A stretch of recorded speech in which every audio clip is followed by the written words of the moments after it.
Hello students. देखो आज के वीडियो में अपन डिस्कस करेंगे लोकस की एक्सरसाइज 10.2। अगर बात करें 10.1 की तो 10.1 अगर एग्जाम के पर्पज से बात करूं तो इम्पोर्टेंट नहीं है और उसके अंदर जो क्वेश्चंस है वो भी थ्योरेटिकल क्वेश्चंस है। ठीक है, तो उसको अपलोड करने लायक ऐसी है न्यू एक्सरसाइज, तो उसको छोड़ दें अपन। एग्जाम के पर्पज से भी एक बार आप उसको स्किप कर सकते हैं, लास्ट में अगर कुछ देखना हो तो देख सकते हो, वरना स्किप करने लायक एक्सरसाइज है वो। तो अपन स्टार्ट करते हैं एक्सरसाइज 10.2। अब देखो 10.2 का क्वेश्चन नंबर 1।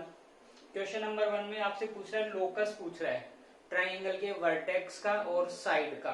तो जो बेसिक मैंने वीडियो डाला था उसमें बता दिया था कि अगर ट्राइंगल के वर्टेक्स की बात करते हैं तो लोकस क्या होता है, सर्कम सेंटर, और अगर ट्राइंगल के साइड्स की बात करते हैं तो लोकस क्या होता है, लोकस होता है इन सेंटर। तो क्वेश्चन नंबर फर्स्ट आप यहां से कर सकते हैं। अब आते हैं अपन क्वेश्चन नंबर सेकंड पर। उससे पहले एक छोटी सी चीज एक्सप्लेन कर देता हूं मैं आपको। थ्योरम पढ़ी थी कि जो मीडियंस होती है किसी भी ट्राइंगल की, जो मीडियन होती है वो ट्राइंगल को 2:1 में डिवाइड करती है। सॉरी, मीडियन को 2:1 में डिवाइड करती है। तो जिस साइड वर्टेक्स होती है उधर से तो रेशियो बनता है 2, और जिस तरफ साइड होती है वहां से रेशियो बनता है 1। ठीक है, ध्यान से समझना है, ये 2-3 क्वेश्चन हो जाएंगे इजीली। तो देखो, एक मीडियन अपन ने ड्रॉ की एडी, दूसरी मीडियन अपन ने ड्रॉ की BE, and third median draw की अपन ने सी एफ। तो ये जो सेंट्रोइड है, सेंट्रोइड पता है किसको बोलते हैं, centroid is concurrent point of median. तो मीडियन का जो कॉन्करेंट पॉइंट होता है उसको सेंट्रोइड बोलते हैं। तो ये जो सेंट्रोइड है ये क्या करता है, इस मीडियन को 2:1 में डिवाइड करता है, तीनों मीडियन को। थ्योरम पढ़ ली थी अपन ने। अब 2:1 में कैसे डिवाइड करेगा, आपकी मीडियन कौन सी, देखो एडी। तो जो वर्टेक्स होता है उस तरफ से तो 2 रहता है, और जहां साइड होती है उस तरफ से 1 होता है। तो देखो ए और डी में वर्टेक्स कौन है, ए वर्टेक्स है, और डी का है, डी तो साइड पर बना हुआ है। तो इस तरफ से ये मैं सेंट्रोइड मान लेता हूं ओ। ठीक है, सेंट्रोइड हो गया ओ। तो जो वर्टेक्स होता है उधर से इसका पार्ट होता है 2, मतलब कि ए ओ की जो वैल्यू होगी वो होगी 2, और बचा कौन यहां से, ओडी। ओडी की जो वैल्यू होगी वो होगी 1। एओ 2 हो गया, ओडी 1 हो गया। अगर देखो एओ 2 और ओडी 1 है तो मैं एडी इक्वल्स टू 3 लिख सकता हूं ना। एओ तो क्या है 2, ओडी क्या है 1, तो मैं यहां क्या पुट कर सकता हूं, एडी इक्वल्स टू 3। सेम ऐसे ही दूसरी मीडियन अपने पास बीई, दूसरी मीडियन है बीई। तो देखो बी में वर्टेक्स कौन है, वर्टेक्स है बी, और ई कहां बना हुआ है, साइड पर बना हुआ है। इसका मतलब बीओ की वैल्यू क्या होगी, 2 होगी, और ओई की वैल्यू क्या होगी, 1। राइट, 2:1। तो अगर ये वैल्यू 2 है और ये 1 है तो इसका मतलब ये हुआ जो कंप्लीट पार्ट है बीई उसको मैं 3 लिख सकता हूं।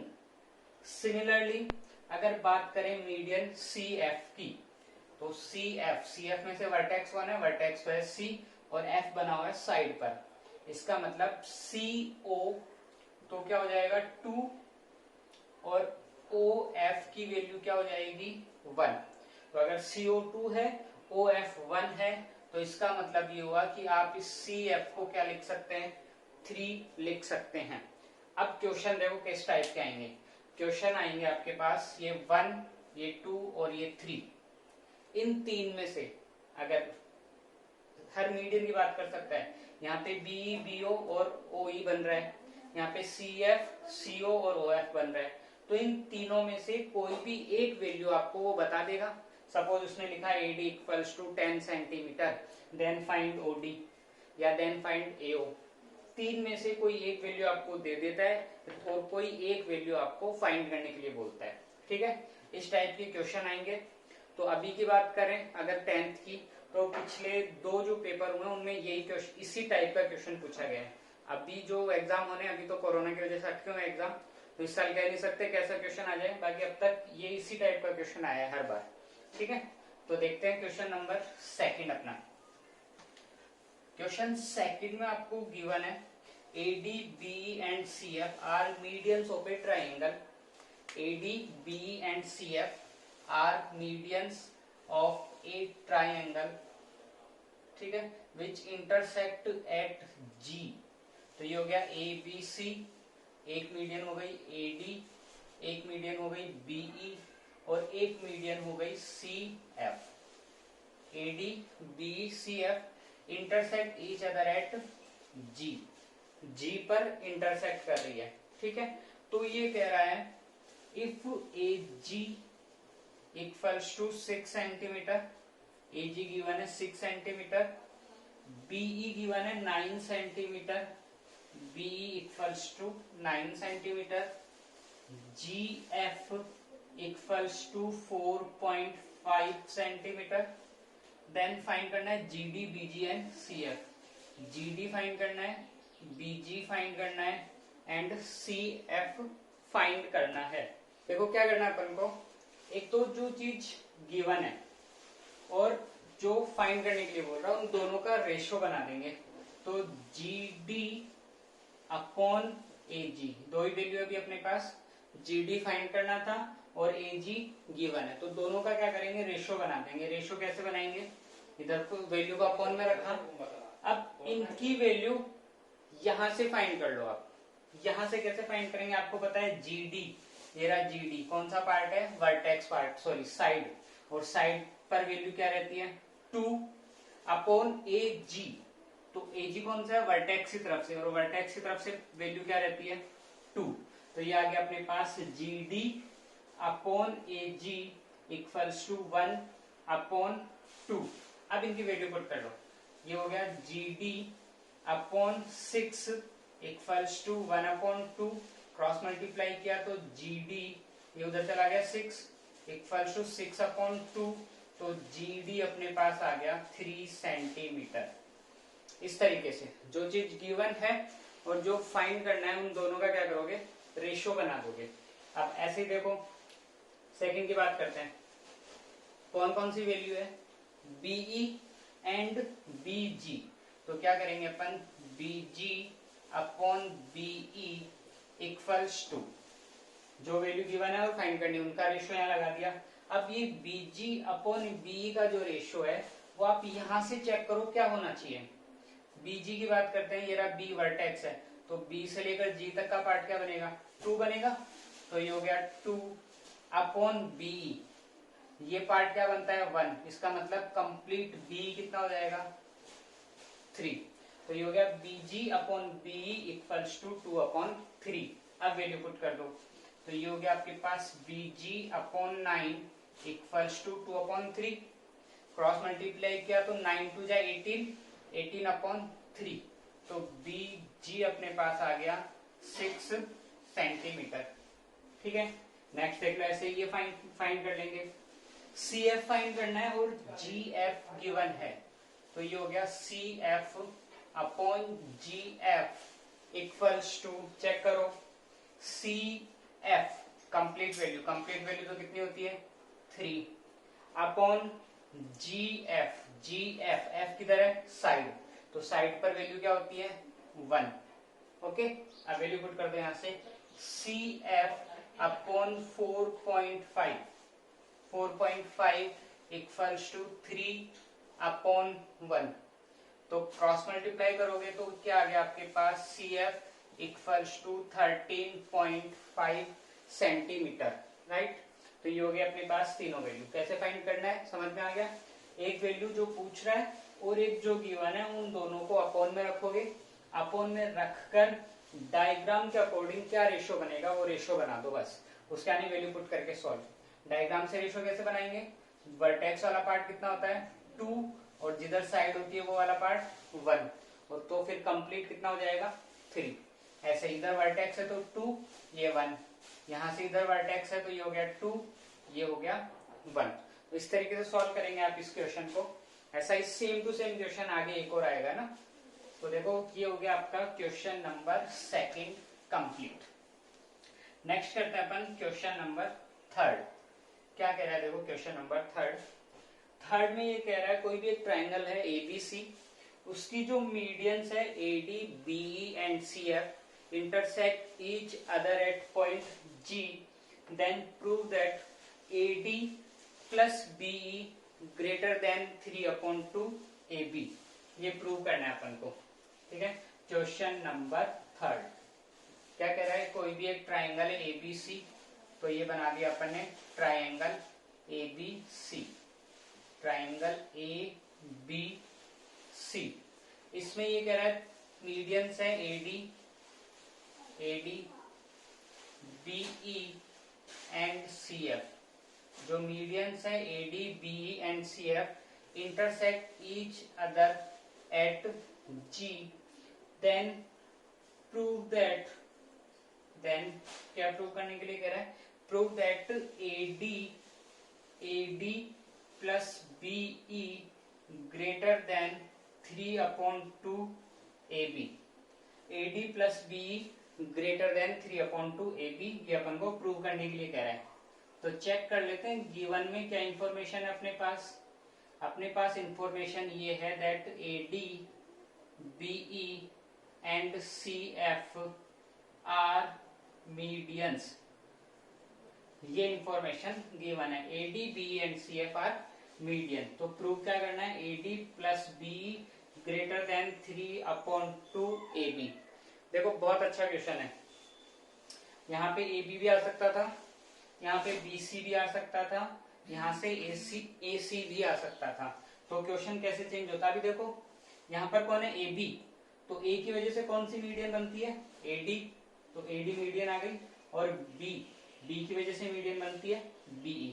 तो यही क्वेश्चन अगर सपोज यहाँ पे AC आता, तो ये क्वेश्चन ऐसे आप ऐसे भी प्रूव करने के लिए आ सकता था, AD A की वजह से मीडियन AD, C की वजह से मीडियन बनी CF ग्रेटर देन 3/2 AC। और ये क्वेश्चन ऐसे भी पूछ सकता था, अगर यहाँ BC आ जाता तो क्या बन जाता, BE, B की वजह से मीडियन BE प्लस C की वजह से median CF greater than 3/2 BC। ठीक है, तीनों में से कुछ भी क्वेश्चन आ सकता है, किसी भी टाइप का आ सकता है। तो ध्यान रखना आपको सिर्फ और सिर्फ ट्राइंगल का इफेक्ट पड़ेगा। सिर्फ ट्राइंगल चेंज करेंगे, प्रोसेस पूरा सेम रहेगा। तो आपको क्या है, एक क्वेश्चन से 3 क्वेश्चन क्लियर हो सकते हैं।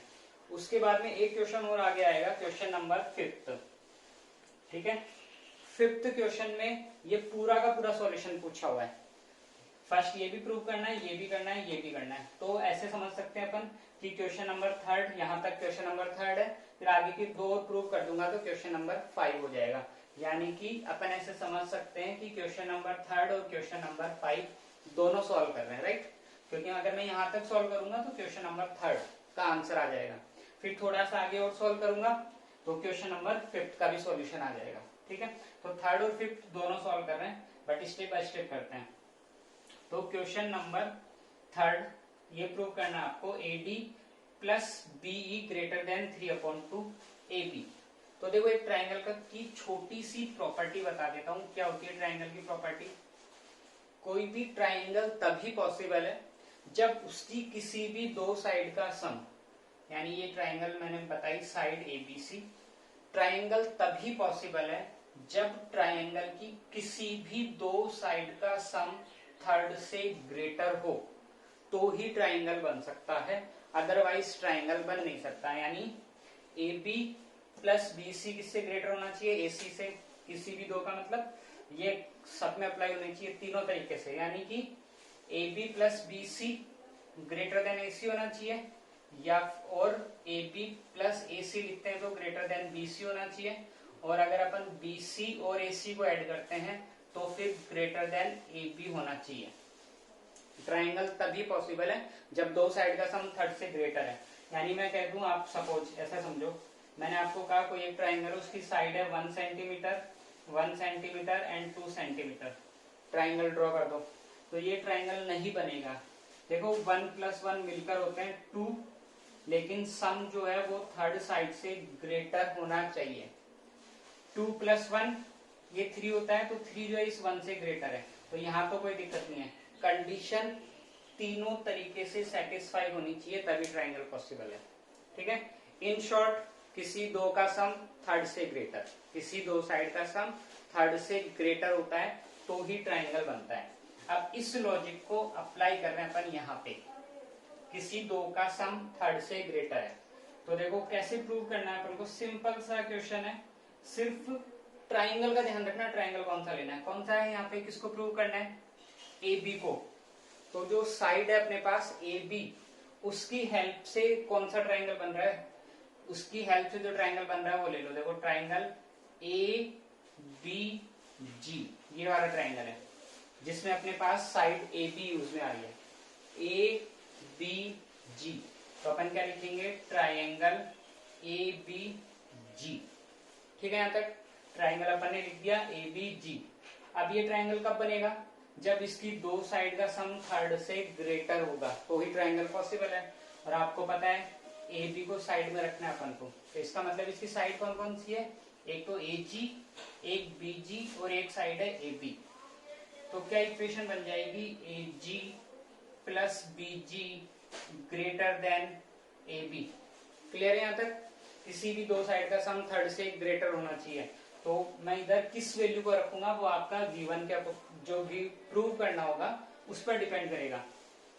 यानी अगर वो बी को इधर रखता तो मैं इस बीजी को साइड में रखता, अगर वो एडी को इधर रख पा रहा होता तो मैं इस एजी को इधर रखता। इस कंडीशन पे डिपेंड करेगा यहाँ मैं कौन सी बनाऊं। अदरवाइज यहाँ तीनों कंडीशन बन सकती है, ये भी बन सकती है, A G plus A B greater than B G, ये भी बन सकती है, और B G plus A B greater than A G, ये भी बन सकती है, तीनों बन सकती है। बट अपन को प्रूफ जो करना है उस पर डिपेंड करेगा कौन सी बनाए। तो जो प्रूव करना है उसमें देखो ग्रेटर के साइन के बाद में ए बी आ रहा है, तो अपन को ग्रेटर के साइन के बाद में ए बी को रखना है। क्लियर है यहाँ तक। अब देखो क्या करना है आगे, वही 2/3 वाला 2/1 या 2/3 वो लॉजिक सारी जगह यूज में आ रहा है अपने। देखो मुझे जो प्रूव करना है उसमें मेरे को एडी की रिक्वायरमेंट है, लेकिन मेरे पास यहाँ वैल्यू कौन सी आई हुई है, ए जी आई हुई है। तो मैं क्या करूंगा, एडी की वैल्यू फाइंड करूंगा, वही सेम जो क्वेश्चन नंबर 2 किया था, जो गिवन है और जो फाइंड करना है दोनों को रेशो में लगा दो। यानी कि मुझे एडी की वैल्यू चाहिए, तो एडी अपॉन एजी क्यों, क्योंकि एजी आपके पास है और एडी आपको चाहिए। तो AD upon AG equals to, देखो यहां से क्या इक्वेशन बन जानी चाहिए, एडी का मतलब हो गया 3 अपॉन एजी, एजी का मतलब हो गया 2। तो यहां से देखो एडी की वैल्यू अपने पास क्या आ गई, एडी की वैल्यू आ गई अपने पास 3/2, AD equals to 3/2 AG, right. ठीक है, और अगर मैं एजी निकालूंगा, क्योंकि यहाँ पे एजी है तो एजी हटेगा तो वैल्यू आएगी यहाँ पे, तो एजी ये मल्टीप्लाई में 3/2, तो इधर जाके क्या बन जाएगा 2/3 एडी इक्वल्स टू एजी। तो ये वैल्यू आ गई अपने पास एजी की। सेम ऐसे यहाँ बीजी है बट मुझे कौन चाहिए, बीई चाहिए, बीजी है बट बी की रिक्वायरमेंट है, तो अपन क्या कर देंगे, बीजी अपॉन बीई इक्वल्स टू, वही कंडीशन बना देंगे। तो चेक करो, बीजी तो कितना हो गया 2 अपॉन बीई, बीई कितना हो गया 3। तो यहां से देखो क्या कंडीशन बन गई, बीजी इक्वल्स टू 2/3 बीई। ठीक है, देखो एजी की वैल्यू भी आ गई, ये रही एजी, और बीजी की वैल्यू भी आ गई। ठीक है, एजी और बीजी दोनों की वैल्यू को क्या करेंगे अपन, इसको इक्वेशन 1 बोल दो, पुट कर देंगे, put AG and BG in equation first. तो फर्स्ट इक्वेशन थी अपने पास A G plus B G greater than A B. तो देखो क्या हो जाएगा, यहाँ से ए जी की जगह वैल्यू पुट हो जाएगी 2/3 A D plus B G की जगह वैल्यू पुट हो जाएगी 2/3 B E greater than A B. 2/3 देखो दोनों में आ रहा है, कॉमन ले लो इसको, 2/3 कॉमन, तो A D plus BE greater than A B. और ये A D plus BE equal के उधर साइन के उधर जाएगा, वही इफेक्ट पड़ेगा। यहाँ ग्रेटर आ गया, इक्वल आता तो भी वही कॉन्सेप्ट, ग्रेटर लेस आ रहा है तो भी सेम कॉन्सेप्ट। तो AD प्लस BE, ये 2/3 इक्वल टू उधर गया तो क्या बन जाएगा 3/2 AB। हेंस प्रूव, देखो ये प्रूव करना था AD plus BE greater than 3/2 AB, ये प्रूव करना था। तो ये हो गया आपका क्वेश्चन नंबर 3। अब देखो ये तो कंप्लीट आपका क्वेश्चन नंबर 3। अब अपन पहले सॉल्व करेंगे क्वेश्चन नंबर 5, उसके बाद में करेंगे 4th। तो देखो 5th क्वेश्चन में क्या प्रूव करवा रहा है। 5th क्वेश्चन में अगर मैं इसी चीज को, ये सेम हो गया, अगर इसी चीज को थोड़ा आगे तक लेके जाता हूं तो ये हो गई अपनी इक्वेशन नंबर फर्स्ट, लिख देंगे इसको इक्वेशन फर्स्ट। सिमिलरली देखो क्या हो रहा था, मैंने ट्राइंगल लिया था ABG। अगर ट्राइंगल ABG लिया तो क्या इक्वेशन बन के आई, A की वजह से मीडियन AD प्लस इस B की वजह से median BE greater than 3/2 AB, right. तो अगर मैं ABG ट्राइंगल नहीं लेकर के मान लो ये ट्राइंगल ले रहा होता ACG, तो मेरे पास क्या कंडीशन बनती, अगर मैं ट्राइंगल ACG यूज में ले रहा होता तो A की वजह से मीडियन AD प्लस C की वजह से median CF greater than 3/2 AC, ये इक्वेशन नंबर सेकंड। और सेम ऐसे ही अगर ट्राइंगल ले रहे होते कौन सा BCG, ये ट्राइंगल ले रहे होते BCG, तो यहां से क्या इक्वेशन बन रही होती, B की वजह से मीडियन BE प्लस C की वजह से median CF greater than 3/2 BC, ये बन रही होती इक्वेशन नंबर 3। यानी सेम क्वेश्चन था, तो ये इतना सारा प्रोसेस वापस सॉल्व करने के बजाय सिमिलरली लिख के डायरेक्ट इक्वेशन बना देंगे। अब देखो इसमें क्या प्रूव करना है 5th क्वेश्चन में। 5th क्वेश्चन में ये प्रूव करवा रहा है अपन से दैट 4, इसमें क्या प्रूव करना था, इसमें ये प्रूव करना था 4AD plus BE plus CF greater than 3AB plus BC plus AC, ये प्रूव करना है अपने क्वेश्चन नंबर 4th में। तो यहां तक का प्रोसेस तो सेम क्वेश्चन नंबर 3 का, उसके आगे दो इक्वेशन हो गई। अब क्या करना है, equation number first plus second plus third, तीनों को ऐड कर दो। ऐड करवा रहा है वो AB plus BC plus AC, तो ये रहा AB plus BC plus AC। तो देखो मैं तीनों को अगर ऐड करता हूं डायरेक्ट समझ लो, तो ये हो गया AD 2 टाइम आ रहा है, BE प्लस B ये भी 2 टाइम आ जाएगा, CF प्लस CF ये भी 2 टाइम आ जाएगा।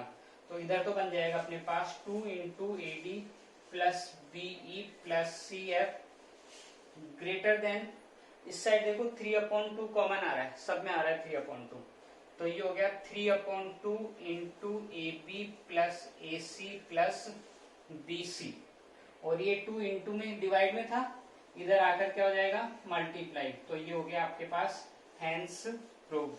और ये हो गया अपना क्वेश्चन नंबर 5th कंप्लीट। ठीक है, तो 3rd भी हो गया, 5th भी हो गया। ओके, नेक्स्ट चलते हैं अपन क्वेश्चन नंबर 4th पर। देखो क्वेश्चन नंबर 4th में क्या कह रहा है, क्वेश्चन नंबर 4th ये कह रहा है prove that sum of 2 medians of a triangle is greater than 3rd median. Okay, तो जो ट्राइंगल होता है, ट्राइंगल की जो मीडियंस होती है, उन किसी भी 2 मीडियन का सम 3rd से ग्रेटर है, ये प्रूव करना है क्वेश्चन नंबर 4th में। 3rd से ग्रेटर, किसी भी 2 का सम जो है वो ग्रेटर देन 3rd वन होता है। तो पहले तो देखो डायग्राम बना लेते हैं। ये हो गई अपने पास, ये ट्राइंगल हो गया ABC, एक मीडियन हो गई AD, एक मीडियन हो गई BE, और एक मीडियन हो गई CF, इसको अपन मान लेते हैं O। तो देखो क्या गिवन है इसमें क्वेश्चन में अपने पास, गिवन ये है आपके पास that AD, BE and CF are median. AD, BE and CF are median, और प्रूव क्या करना है, प्रूव करना है किसी भी दो साइड का सम, सॉरी दो मीडियंस का सम थर्ड से ग्रेटर है। यानी आपको प्रूव करना है ए डी प्लस बी का जो सम है वो ग्रेटर देन सी एफ है, या फिर जरूर थोड़ी ये आंसर है, क्योंकि उसने ये कहा है किसी भी दो का सम, उसने ये नहीं कहा किस किस का सम, तो उसने ये कहा है किसी भी दो का सम थर्ड से ग्रेटर, तो A D plus B greater than C F भी बन सकता है, A D plus C F greater than B ये भी बन सकता है, और क्या बन सकता है, और बन सकता है अपने पास BE plus C F greater than A D. इन तीनों में से कुछ भी आंसर आ सकता है, ठीक है, तीनों में से कुछ भी, क्योंकि उसने सिर्फ ये कहा है किसी दो का सम थर्ड से ग्रेटर, किसी भी दो का जो सम है वो थर्ड से ग्रेटर, ये आया आंसर। तो देखो क्या करेंगे, कंस्ट्रक्शन करेंगे इसके अंदर अपन। कंस्ट्रक्शन क्या करनी है, थ्योरम 10.6 प्रूव की थी अपन ने। 10.6 में क्या किया था, 2:1 वाली जो थ्योरम थी, यहां से ड्रॉ किया था h, और h को दोनों तरफ ज्वाइन किया था, और h कितना ड्रॉ किया था, AO इक्वल्स टू OH के जितना, और फिर उसके अंदर अपन ने क्या किया था, BOCH को पैरेललोग्राम प्रूव कर दिया था, राइट। वहां तक का सारा काम कर लेना इस क्वेश्चन में, सेम वही सेम टू सेम कंस्ट्रक्शन जो थ्योरम है 10.6, वो का वो काम है, वो की वो कंस्ट्रक्शन करनी है, वो का वो प्रूव करना है। कहां तक प्रूव करना है, जहां अपन ने ये बताया था BOCH इज पैरेललोग्राम, वहां तक सेम क्वेश्चन है, तो ये इतना आप कर लोगे। तो ये हो गया यहां से H, यही कंस्ट्रक्शन किया था, AO equal to OH draw किया था, और उसके आने BOCH को पैरेललोग्राम प्रूव कर दिया था। अब देखो क्या करना है, BOCH इज पैरेललोग्राम, अगर BOCH पैरेललोग्राम है तो इसका मतलब ये हो गया OC इक्वल्स टू BH, जो कि अपोजिट साइड इक्वल होती है, और ये भी हो गया इधर से OB इक्वल्स टू CH, ठीक है, यहां तक OC equals to BH, OB equals to CH, ये हो गया अपने पास पैरेललोग्राम की वजह से। अब देखो क्या करना है, कोई भी एक ट्राइंगल यूज में ले लो, या तो ये ले लो OCH, या फिर इधर से ले लो OBH, कोई भी एक ट्राइंगल।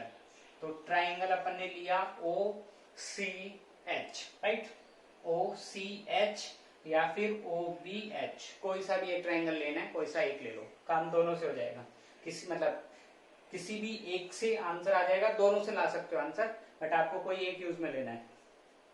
तो देखो OCH ट्राइंगल बना हुआ है, अगर ये ट्राइंगल बना हुआ है तो मैं लिख सकता हूं OC plus CH greater than OH, लिख सकते हैं OC, तो किसी भी दो का सम थर्ड से ग्रेटर होता है ट्राइंगल में, तो OC plus CH greater than OH, ये लिख दिया अपन ने। अब देखो क्या चाहिए अपन को, ये तीनों साइड ट्राइंगल के अंदर होनी चाहिए, राइट। तो क्या करना है, OC ऑलरेडी ट्राइंगल के अंदर है, तो मैं OC ही लिखूंगा। फिर बात करते हैं CH की, तो CH का है ट्राइंगल से बाहर है, तो मेरे को CH की जरूरत नहीं है, तो यहां से चेक करो इक्वेशन बन रही होगी, CH इक्वल्स टू OB, यानी CH को हटा के OB लिख सकता हूं, और OB जो है वो ट्राइंगल के अंदर का पार्टी है, तो यहां मैंने लिख दिया OB ग्रेटर देन OH।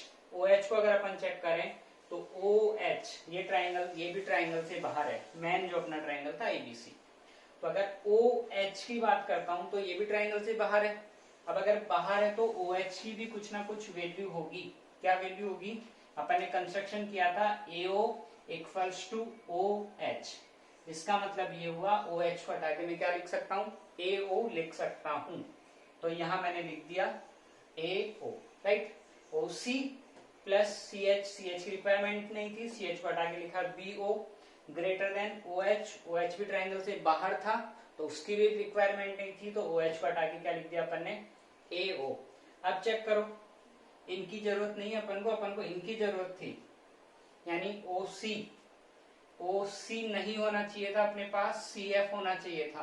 अब पता है ये क्या करना है, OC upon CF equals to, check करो, OC तो हो गया 2 और CF हो गया 3, तो ये बन गया 2/3। इसका मतलब मैं यहां से OC को हटा के क्या लिख सकता हूं, 2/3 CF। सेम ऐसे ही OB की भी रिक्वायरमेंट नहीं है, देखो ये रहा OB की रिक्वायरमेंट नहीं है, मुझे पूरी BE की रिक्वायरमेंट है, तो क्या लिख देंगे इसको, OB/BE इक्वल्स टू 2/3। इसका मतलब OB को हटा के क्या लिख देंगे, 2/3 BE। सेम ऐसे ही यहां पर है AO, बट आपको AO की रिक्वायरमेंट नहीं है, आपको AD की रिक्वायरमेंट है, तो AO upon AD equals to 2/3। तो यहां से आप AO को हटा के क्या लिख सकते हैं, 2/3 AD। अब क्या करना है, OC OB OA तीनों की वैल्यू आई हुई है, यहां पुट कर दो, तीनों की वैल्यू यहां पुट करते हैं, तो OC की जगह तो आ गया 2/3 CF plus 2/3 BE equals to, sorry, greater than 2/3 AD। अब देखो 2/3 दोनों तरफ कॉमन आ रहा है, तो कॉमन लेके कट हो जाएंगे, तो अपने पास क्या बच गया, ऐसे समझ लो 2/3 CF plus BE greater than 2/3 AD। 2/3 से 2/3 cancel, CF plus BE greater than AD, ये रहा CF plus BE greater than AD। तीनों में से कोई भी एक आंसर आ सकता था, आंसर आ गया अपने पास, ठीक है। तो ये हो गया कंप्लीट क्वेश्चन नंबर 4। नेक्स्ट है क्वेश्चन नंबर 6। क्वेश्चन नंबर 6 में क्या कह रहा है, in a triangle ABC P is orthocentre, मतलब जो P है वो क्या है, ट्राइंगल ABC का ऑर्थो सेंटर है। ऑर्थो सेंटर का मतलब बताया था, ऑर्थो सेंटर किसकी वजह से बनता है, परपेंडिकुलर की वजह से, ठीक है। तो P जो है वो ऑर्थो सेंटर है ABC का, तो आपको प्रूव करना है कि जो ट्राइंगल PBC है, PBC उसका ऑर्थो सेंटर A है, ये प्रूव करना है। तो देखो क्या क्वेश्चन गिवन है, क्वेश्चन है कुछ इस तरीके से, एक ट्राइंगल गिवन है अपन को ABC, तो ये हो गया ट्राइंगल AB एंड C। अब इसका ऑर्थो सेंटर P है, तो ऑर्थो सेंटर तब बनता है जब तीनों परपेंडिकुलर एक दूसरे से मिलते हैं, यानी कि एक परपेंडिकुलर AD बनाया, एक परपेंडिकुलर BE बना दिया और एक परपेंडिकुलर बना दिया CF। तो जहां तीनों परपेंडिकुलर ज्वाइन होते हैं उसको बोलते हैं ऑर्थो सेंटर। तो इसने ये कह दिया ये जो P है ये ट्राइंगल ABC का ऑर्थो सेंटर है। अब अगर ये ABC का ऑर्थो सेंटर है तो आपको ये प्रूव करना है ये जो A है वो इस ट्राइंगल PBC इसका ऑर्थो सेंटर है। A को इस PBC का ऑर्थो सेंटर प्रूव करना है।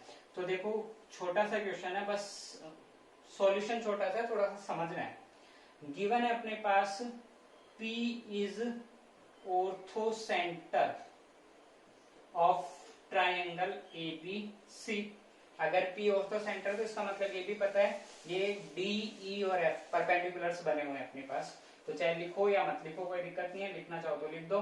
सो AD is perpendicular eight BC, BE is perpendicular at AC and CF is perpendicular at AB। ठीक है, लिखना चाहो तो लिख दो।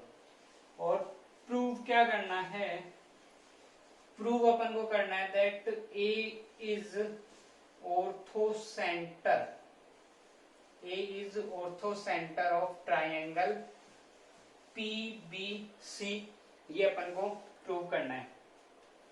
तो देखो कैसे करेंगे। P ऑर्थो सेंटर है, इसका सीधा सा मतलब ये हुआ कि इस ट्राइंगल की तीनों साइड पर जो पॉइंट P है वहां से एक 90 डिग्री बना हुआ है, राइट। ये देखो PBC तीनों का ऑर्थो सेंटर है, यानी कि P से इस पर भी 90 बना हुआ है, P से इस साइड पर भी 90 बना हुआ है और P से इस साइड पर भी 90 बना हुआ है। यानी जो ऑर्थो सेंटर होता है वो क्या करता है, सारी साइड्स पर 90 डिग्री बना देता है।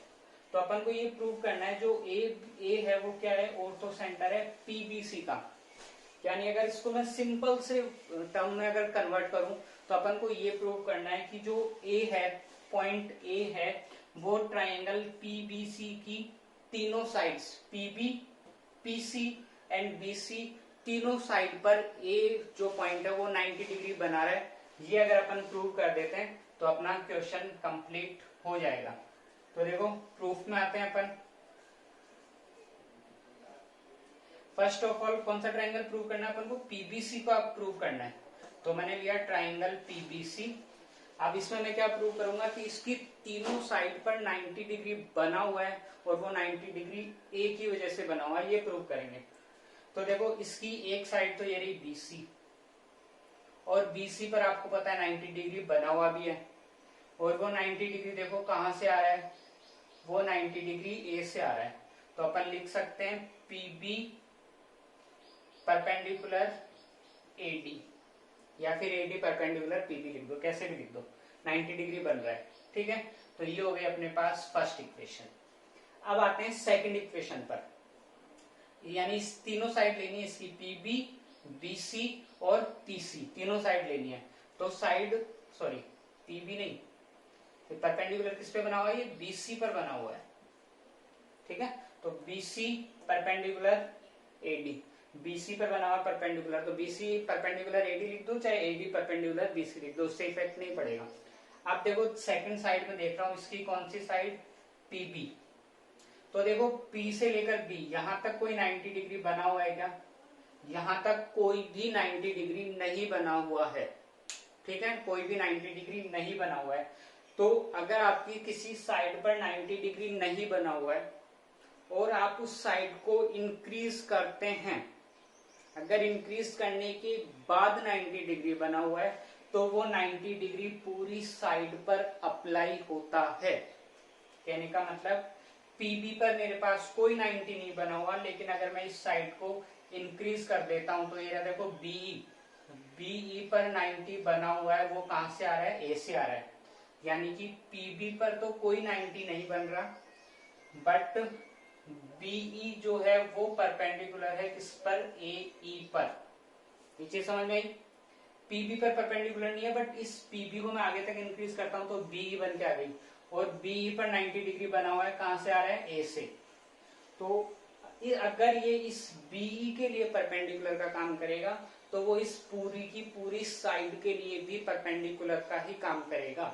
यानी मैं ऐसे लिख सकता हूं बीपी परपेंडिकुलर एई, मैं ये भी लिख सकता हूं बीई परपेंडिकुलर एई, मैं ये भी लिख सकता हूं पीई परपेंडिकुलर एई। तो अपन इसको क्या लिख देंगे, BP perpendicular AE, equation second.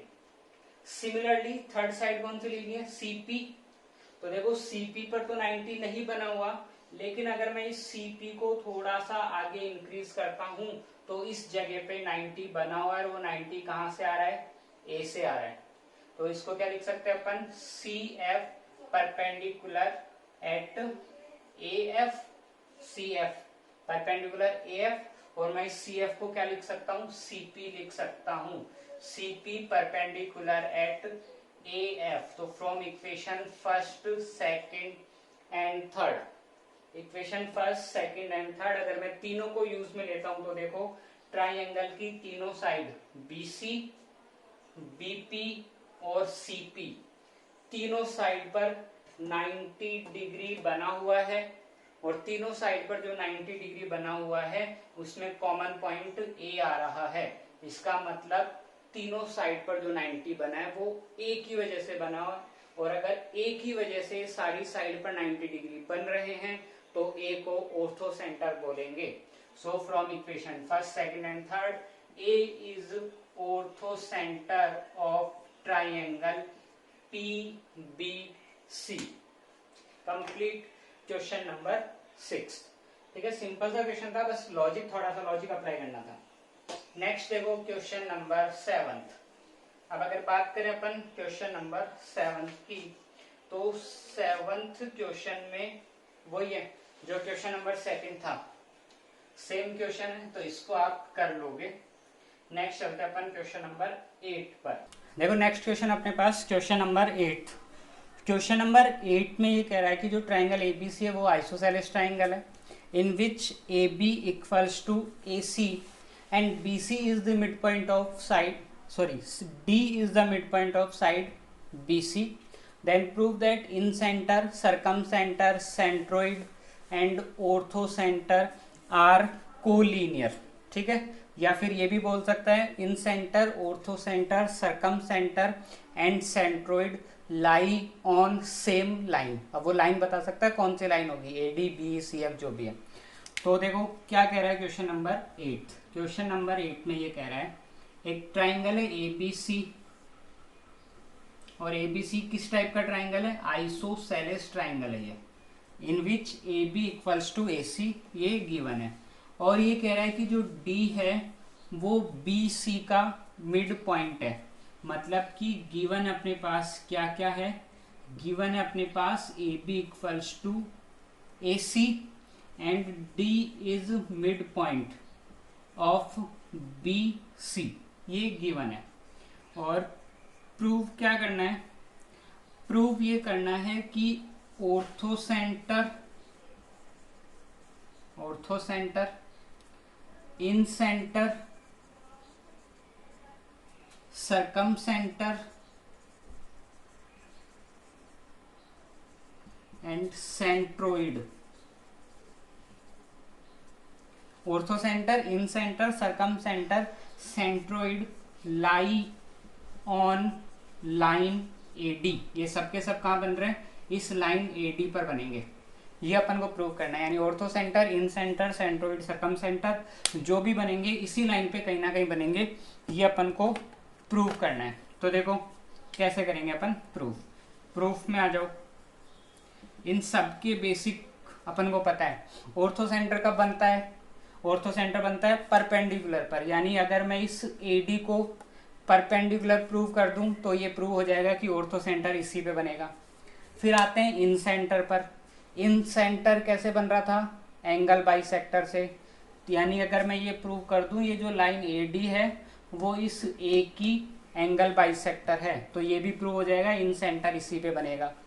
फिर आते हैं अपन सरकम सेंटर पे।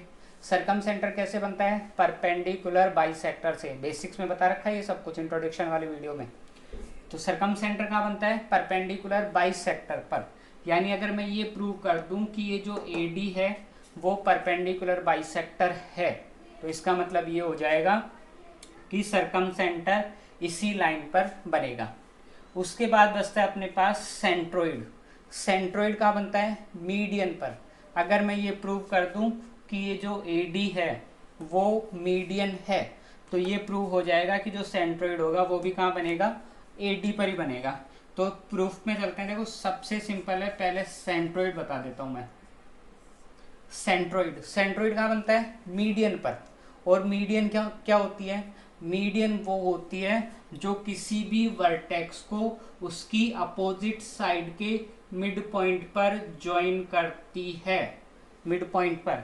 और डी को पहले से मिड पॉइंट दे रखा है, अगर डी मिड पॉइंट है तो ए डी जो है वो मीडियन ही होगी, और अगर ए डी मीडियन है तो सेंट्रोइड कहाँ बनेगा, ए डी पर ही बनेगा, यानी कि D is mid point of B C. अगर डी मिड पॉइंट है तो इसका मतलब ये हो गया A D is median, A D is median.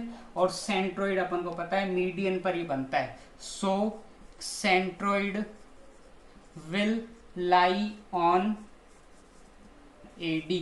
तो जो सेंट्रोइड होगा वो कहाँ बनेगा, वो ए डी पर ही बनेगा। तो ये हो गया अपना सेंट्रोइड। उसके बाद में कोई सा भी एक प्रूव करना है, इन तीनों कोई सा भी ले लो उसके बाद। तो देखो मैं क्या कर रहा हूँ, ये दोनों ट्राइंगल ले रहा हूँ पहले, इन दोनों ट्राइंगल को कॉन्ग्रुएंट प्रूव कर रहा हूँ। ठीक है, तो ट्राइंगल कौन सा लिया अपन ने, A B D and triangle A C D, A B D A C D दोनों कॉन्ग्रुएंट करते हैं। देखो आपको पहले से गिवन है A B equals to A C given है, और आपको पता है B D equals to C D, क्योंकि जो डी है वो क्या है, मिड पॉइंट है, डी इज मिड पॉइंट। और पता है आपको AD इक्वल्स टू AD क्या है, कॉमन आ रहा है। तो इसका क्या मतलब हो गया, इसका ये मतलब हो गया कि जो ट्राइंगल ABD और bye triple S rule triangle ABD और ट्राइंगल ACD जो है दोनों क्या हो जाएंगे, कॉन्ग्रुएंट हो जाएंगे। अब अगर दोनों कॉन्ग्रुएंट है तो बाय CPCT में लिख सकता हूं angle this equals to angle this. तो ये हो गया कौन सा, angle BAD equals to angle CAD by CPCT। अब देखो अगर ये दोनों एंगल इक्वल है, अगर ये दोनों एंगल इक्वल है तो इसका क्या मतलब हुआ, इसका मतलब ये हुआ कि ये जो लाइन है वो कौन सी लाइन है, एंगल बाइसेक्टर लाइन है। और एंगल बाइसेक्टर पे कौन बनता है, एंगल बाइसेक्टर पे बनता है इन सेंटर। ठीक है, तो BAD इक्वल्स टू CAD, so AD is bisector of angle A। AD जो है वो एंगल A की बाइसेक्टर हो गई, क्योंकि A को दो इक्वल पार्ट्स में डिवाइड कर रही है। तो AD बाइसेक्टर हो गई, एंगल बाइसेक्टर इस बाइसेक्टर ऑफ एंगल, एंगल को बाइसेक्ट कर रही है। तो AD कौन सी लाइन हो गई, एंगल बाइसेक्टर, और इन सेंटर बनता है एंगल बाइसेक्टर पर। So incentre will lie on AD। तो इन सेंटर भी सेंट्रोइड आ गया, इन सेंटर आ गया। बचे अब अपने पास दो, कौन कौन से, सरकम सेंटर एंड ऑर्थो सेंटर। तो इसको मैं यहाँ प्रूव कर लेता हूँ। तो अगर किसी ने इंट्रोडक्शन वाला नहीं देखा है वीडियो तो मैं उसकी लिंक डिस्क्रिप्शन में डाल दूंगा, वहाँ से देख लेना। तो ये चीज़ें थोड़ी अच्छे से समझ में आ जाएगी कि ये इन सेंटर कहाँ बनता है, कैसे बनता है, वो सारी चीज़ें उसके अंदर। तो नेक्स्ट अपन चलते हैं इसी के आगे। अगर ये दोनों ट्राइंगल कॉन्ग्रुएंट है तो मैं क्या लिख सकता हूँ, ADB इक्वल्स टू ADC भी लिख सकता हूँ। ADB equals to ADC, reason CPCT। CPCT से ये एंगल ADB और ADC दोनों इक्वल हो जाएंगे। बट अपन को पता है ये क्या फॉर्म कर रहे हैं, लीनियर पेयर फॉर्म कर रहे हैं। तो लीनियर पेयर फॉर्म कर रहे हैं तो अपन लिख सकते हैं ADB plus ADC equals to 180, और दोनों वैल्यू इक्वल है, ADB और ADC दोनों इक्वल हैं। तो मैं यहाँ क्या लिख सकता हूँ, ADB plus ADB equals to 180। तो 2ADB इक्वल्स टू 180, इसका मतलब ADB क्या हो गया, 90 डिग्री हो गया। और अगर ADB 90 है, ये 90 है, तो इसका मतलब ये क्या हुआ, परपेंडिकुलर हुआ। और अपन को पता है परपेंडिकुलर पर कौन बनता है, ऑर्थो सेंटर। तो अपन क्या लिख सकते हैं, सो AD इज परपेंडिकुलर एट, तो यहाँ लिख सकते हैं अपन सो AD perpendicular eight BC। AD perpendicular है और ऑर्थो सेंटर परपेंडिकुलर पर ही बनता है। तो ortho centre will lie on AD। तो ऑर्थो सेंटर भी आ गया AD पे। लास्ट बचा सरकम सेंटर। सरकम सेंटर कहाँ बनता है, परपेंडिकुलर बाइसेक्टर पर, यानी कि जो D है वो परपेंडिकुलर भी बनाना चाहिए, बना रहा है, और जो D है वो बाइसेक्ट भी करना चाहिए। मिड पॉइंट ऑलरेडी गिवन है।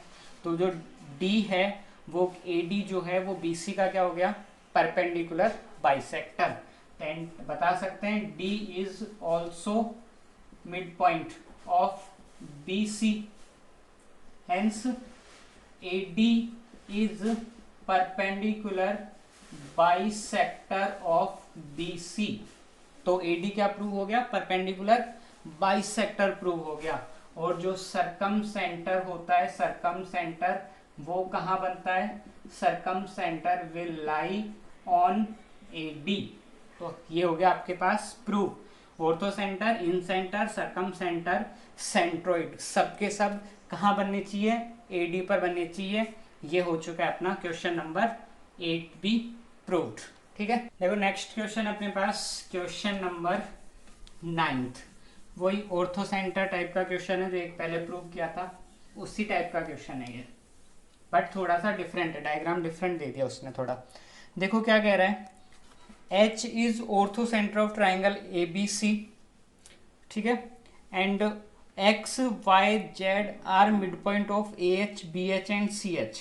तो प्रूव करना है that H is orthocentre is triangle XYZ। क्या कह रहा है, देखो डायग्राम, एक ट्राइंगल अपने पास ABC, डायग्राम बड़ा बना रहा हूं क्योंकि अंदर भी ज्यादा डायग्राम बनेंगे अभी। तो ये देखो एक ट्राइंगल है ABC और इसका ऑर्थो सेंटर है H। तो ऑर्थो सेंटर अपन को पता है कैसे बनता है, 90 डिग्री से। तो मैंने यहां से 90 डिग्री बनाया, एक 90 डिग्री यहां से बना दिया और एक 90 डिग्री यहां से बना दिया। तो इसको तो कुछ भी लिख दो, AD BE एंड CF। तो H इज ऑर्थो सेंटर, तो ये जो H है ये क्या हो रहा है, ऑर्थो सेंटर है ट्राइंगल ABC का। अब क्वेश्चन ये कह रहा है XYZ are mid point of AH BH and CH। तो ये हो गया AH, तो इसका मिड पॉइंट यहाँ एज्यूम कर लेते हैं X। फिर हो गया BH, तो इसका मिड पॉइंट हो गया Y। देन उसके बाद है CH और इसका मिड पॉइंट हो गया Z। तो XYZ are mid point of AH BH and CH। तो ये कह रहा है then prove that H is also orthocentre of triangle XYZ। तो पहले अपन क्या कर रहे हैं, ट्राइंगल XYZ बना देते हैं यहां से। तो ये हो गया X Y एंड Z। तो अपन को ये प्रूव करना है कि ये जो H है इस XYZ का भी ऑर्थो सेंटर है। तो गिवन अपन बता देते हैं क्या, H is orthocentre of triangle ABC। तो ये परपेंडिकुलर वगैरह मत बताओ क्योंकि ऑर्थो सेंटर का मतलब यही होता है कि वो परपेंडिकुलर है। तो बताओ तो लिख दो, नहीं बताते हो तो भी कोई प्रॉब्लम नहीं है। इसके अलावा क्या गिवन है, XYZ are mid point of, किस किस के मिड पॉइंट है ये, AH BH एंड CH, इन तीनों के मिड पॉइंट है।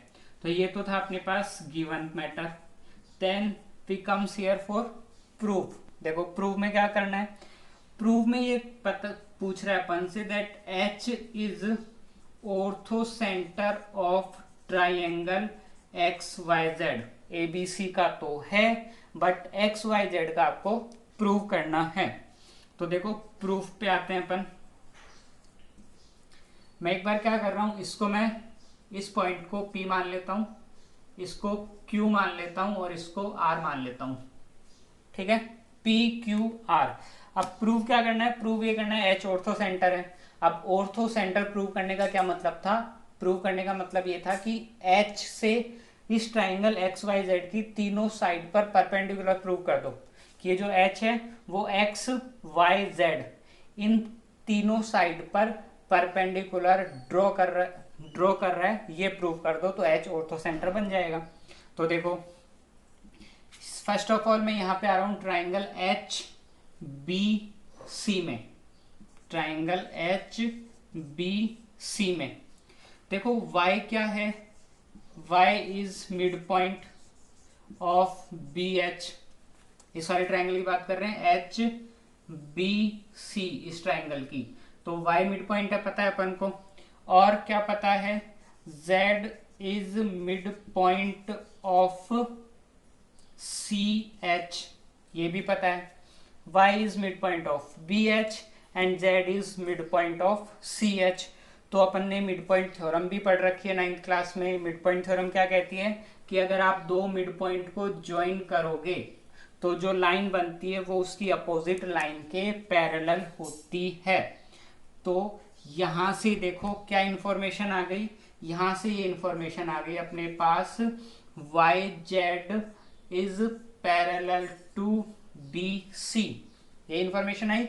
जब भी दो मिड पॉइंट को ज्वाइन करते हैं तो अपोजिट साइड के पैरेलल होता है। तो Y और Z दोनों मिड पॉइंट है, तो YZ किसके पैरेलल हो गया, BC के पैरेलल हो गया।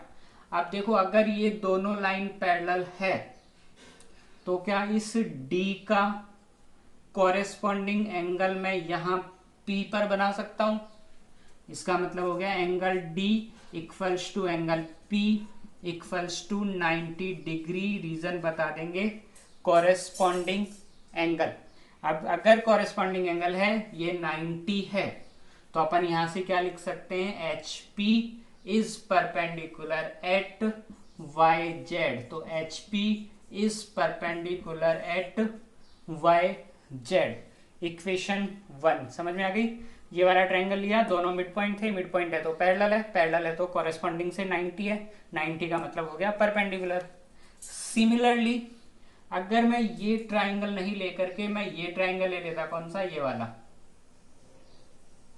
तो इसमें भी अपन को पता है ये दोनों मिड पॉइंट है, ये दोनों मिड पॉइंट है तो ये लाइन इसके पैरेलल, अगर पैरेलल है तो इसका कॉरेस्पॉन्डिंग ये बन गया क्यू पर। ठीक है, तो अपन ऐसे लिख देंगे यहां से, सिमिलरली ट्राइंगल का नाम बता देंगे H C A. In triangle H C A H Q perpendicular at X Z. Equation second.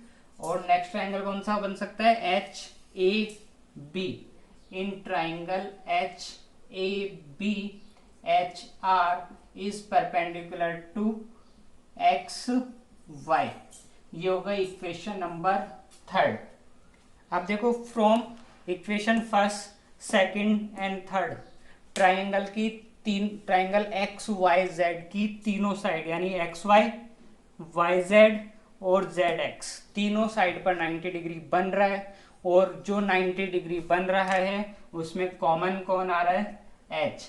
इसका मतलब ये सब पर 90 किसकी वजह से बना हुआ है, एच की वजह से। और अगर एच की वजह से 90 बना हुआ है तो आप क्या लिख सकते हो, H is orthocentre of triangle X Y Z.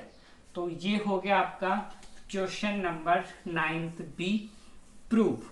Next and last question, question number 10। देखो क्वेश्चन नंबर 10 बिल्कुल छोटा सा क्वेश्चन है। क्वेश्चन नंबर 10 ये कह रहा है कोई भी एक ट्राइंगल है ए बी सी, ठीक है, उस पर एक ऐसा पॉइंट फाइंड करना है which is equidistant from A B and A C. तो ये हो गया ट्राइंगल ए बी सी, ठीक है, ट्राइंगल ए बी सी।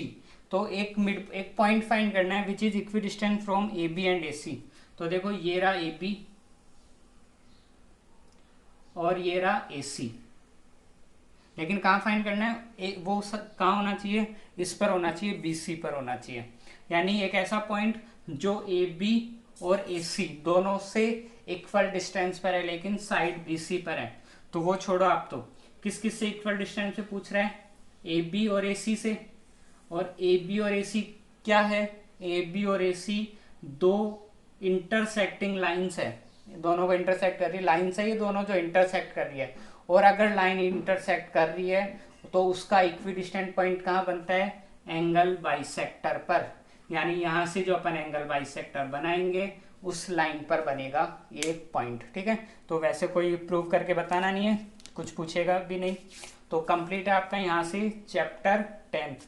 तो इसकी मिसलिनियस देख लेना, उसमें कुछ भी नहीं है करवाने लायक, वो इजीली कर लोगे।